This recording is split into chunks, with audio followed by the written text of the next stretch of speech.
Today's review is going to be on the fundamental theorem of calculus. So, fundamental theorem of calculus has two parts.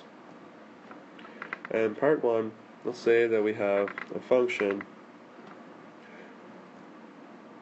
f of t. So f of t is continuous over some interval. It's going to exist on a to b, and then we're going to define a function g of x that, if this interval goes from a to some x, ft of dt, so we can define that function as this.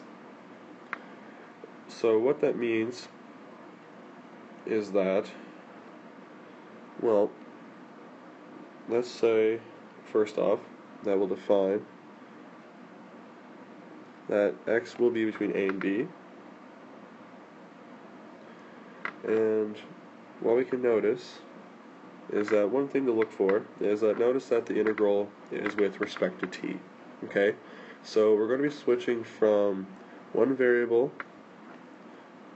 over to another variable, x. So what you're doing is that you're solving this piece here, the whole integral, and plugging in values that are x values, and that's going to give you a function, g of x, that's a function with x values in it. So you have a function g with respect to x. So, due to fundamental theorem, what it's going to say is that if g is also continuous on this a to b, that means that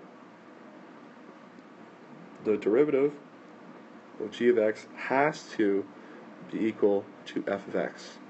It absolutely has to be. So, this will bring us on to part 2. Part 2 says if you have f of x is continuous over some interval a of b, then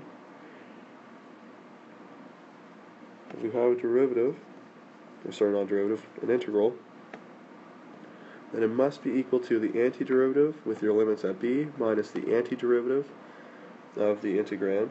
So this is how you're solving the integral. And by integrand, I simply mean this piece here.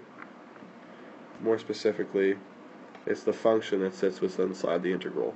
It's called the integrand. Just a little terminology. And these here are your antiderivatives at your set limits, b and a.